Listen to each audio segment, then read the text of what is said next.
Will you have a career in 5 years? Will I have a career in 5 years?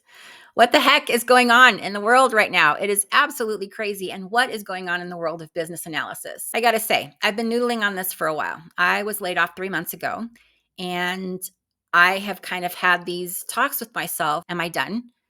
Is my career finished? Do I need to go back to school? Do I need to become a Walmart greeter? I don't know. I'm feeling really lost right now. I'm Sheila Hammond. I'm your lazy BA, and honestly, I'm a little frightened.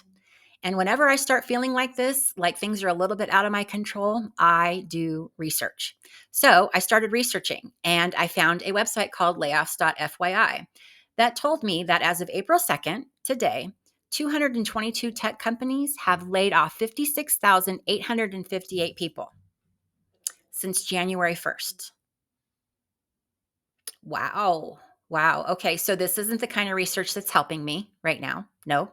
The landscape has shifted really dramatically within the last couple of years with all of the stuff with automation, cloud computing, big data. It's definitely shifted what a business analyst does. And it's raising concerns. I mean, will this automation, will all of these trends make us irrelevant? Or can we evolve to be better, stronger, faster? So I have my own theories. And as I started doing research, I started seeing that a lot of people actually back up these theories. So I was like, yay, score. I'm on the right path. Let's talk about it. Let's share what I learned. So the good news is that BAs aren't going anywhere. Yay. Yay. Really, what it comes down to is what do you like? I mean, one of the areas you can specialize in is data, right? Another is user experience, right? Or you can just maintain and be a generalist. So let's just dig into those a little bit deeper. I firmly believe that soft skills are so important for a business analyst. When we talk about things like analytical thinking, empathy, communication, all of those things are so important because they play into every aspect of what we do. I think that BAs are going to have to become a lot more knowledgeable about usability and user experience and what the user is experiencing. We're going to have to use our empathy to understand what the user is going through when they're utilizing the software that we build. What are their pain points? How can we take those pain points and put those into actionable items? It's my opinion that as corporations start tightening up their purse strings and their budgets, that BAs are going to become more necessary to build things like wireframes and prototypes. I think that we're going to become more responsible about laying that groundwork before that information ever gets to our design partner. I love doing wireframing and prototyping. I think it's so helpful. And if you have those skills as a BA, mwah, so helpful. It just really elevates your BA game. Developers love you, designers love you, stakeholders love you. Everybody loves you when you can actually do a wireframe or a prototype. I really, really get into the user experience. It's something I've always been interested in. So I've always studied that kind of on the side by myself, just because I like it. I dig it, and I'm a nerd. Now is the time for me to ask you to please go ahead and click down below on that subscribe button. I share a lot of videos and I have a lot of knowledge that I want to get out of these bones and give to you. I think that BAs now are going to start actually conducting user interviews. I think they're going to actually be doing surveys on usability. I think they're going to really develop or need to develop a strong sense of empathy for what our customers are going through and be able to take our requirement skills and translate those requirements into user pain points that we can then actually work with the design team on fixing. So take our requirements writing expertise and translate them into actionable insights. It's crazy. It's crazy, but it just might work. I think that our requirements writing is going to become a lot more streamlined. I don't think we're going to be able to go into as much detail, but we're going to have the wireframing and prototyping skills to kind of enhance those requirements. So the depth is not necessarily going to be needed. That's just my 2 cents. I think our requirements are just going to become a lot more visual. I also believe that we're going to become a lot more involved in the intricacies of user feedback, that we're going to be involved in that process. We're going to spend a lot more time listening to what users think and want from the product that we are building. Please don't get me wrong. I'm not saying that we're going to become designers or that we have to go learn Photoshop or that we need to do all these things, right? That's not what I'm saying at all. I believe that designers are actually going to turn into people that consume our requirements.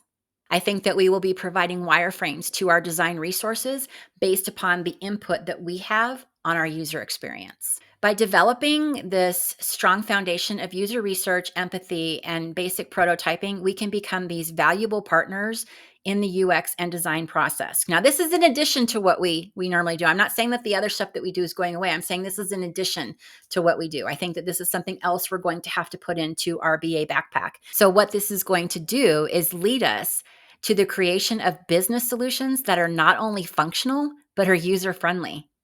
What? User-friendly? Okay, now the other part of this being a specific BA is data.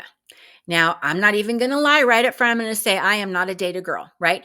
I can consume data and I have no problem, looking at trends and that kind of stuff.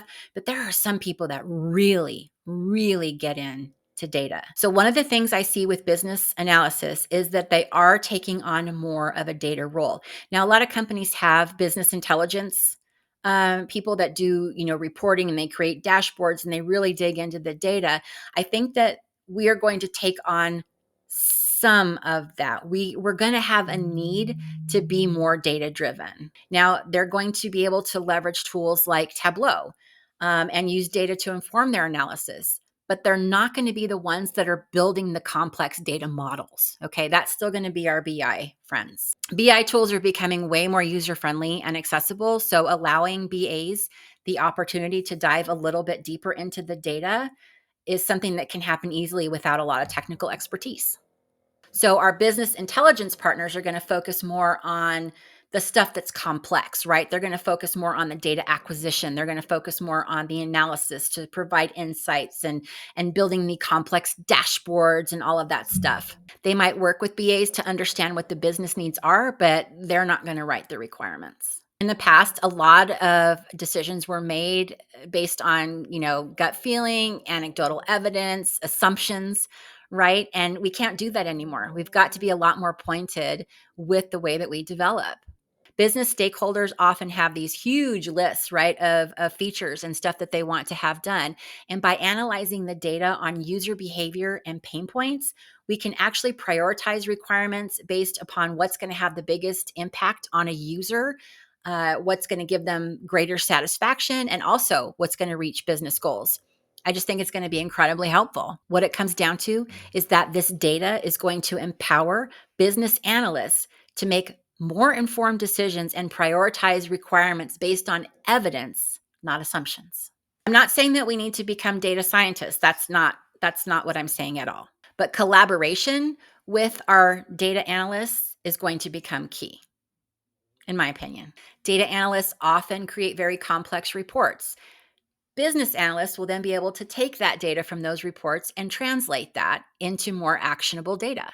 I think the big thing will be that we can actually take that data and make it so that everybody can understand and consume it, right? So make sure our stakeholders understand what's going on, right? Because we speak that language. All right, so I've been talking about the first path, right? Which is this specialization fork, if you will. My opinion is that with a deeper understanding and with a deep expertise, I think that's where the paychecks are going to become bigger. I think that when you have a lot of that data knowledge or a lot of that UX knowledge, whatever it is you're interested in, I think that your paycheck is going to become a bit bigger. That's what I think. Let's shift gears and talk about being a generalist. So, with generalization, it's kind of like what the definition of a business analyst was a year ago, right? You wear a lot of hats, you are the bridge between stakeholders, development. You start working on crafting requirements, right? You're still doing all of those things. In agile environments, the BA is going to take on more of the product owner responsibilities. So we're going to write requirements, prioritize the backlog. We are going to prioritize the user stories. We're going to collaborate more with development teams. We're just going to be taking on all of the responsibility because it makes good sense. It's streamlined. So if you're in a position right now at your company where you are a business analyst and maybe you see a need, maybe you don't have product owners, right? You see that need, start taking on some of those responsibilities and see what happens to your career. See what happens. How do you decide between being specialized or maintaining this generalist viewpoint? Well, I would say that it depends on you, right? It depends on what you want to do. If you love data, do data. If you love user experience like I do that. I also think that depending upon your company, that's going to kind of dictate which way you're going to be flowing, depending upon your company needs. If you really love your company, you want to stay there, and you see that there's a need for someone who understands data or who can translate the data better to stakeholders, then take that on yourself. Do it, move forward. If you're working at a smaller company, you're probably going to have to keep that generalist attitude because you're going to have to wear a lot of hats and do a lot more things. The thing that's cool is that as business analysts, we're not locked into one career path. We can grow, we can change, we can develop. Now, let's get into a question that I see everywhere. Everywhere people are asking, will AI replace business analysts? No, no, it will not. So AI is your partner. I think of AI as my little buddy. I actually sit there and have conversations with AI as I'm building out requirements or as I'm whatever I'm working on that I'm using AI for. It is a partnership. If you've used AI at all, you know that it can't do anything without your input and massaging because it's not smart, it's helpful. It's not going to replace you. And I think the main reason why it's not going to replace you is because AI can't have empathy. Being a human is still crucial in today's world.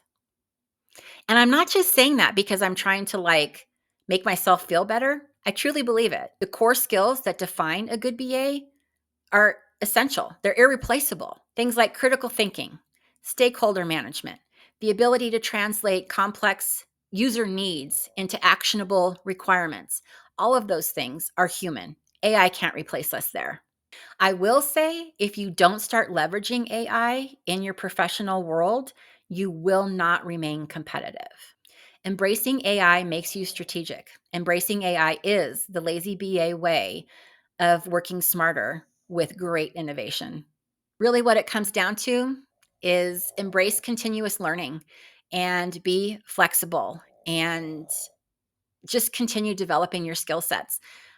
Like I said, I'm a little bit freaked out about what's happening, and I'm not really sure how to make myself seen out there. But I'm going to keep pushing and I'm going to keep trying and I'm going to keep leveling up and just know that I may have to adjust my future, but I still think I have one in this world. I'd really like to know your thoughts. I'd really like to know what you think the future of business analysis is going to entail. I want to know if you agree with me or disagree with me. I would love to chat with you in the comments below. Please give me your thoughts. Thanks again for hanging out. That's all I have for today. Lazy BA out.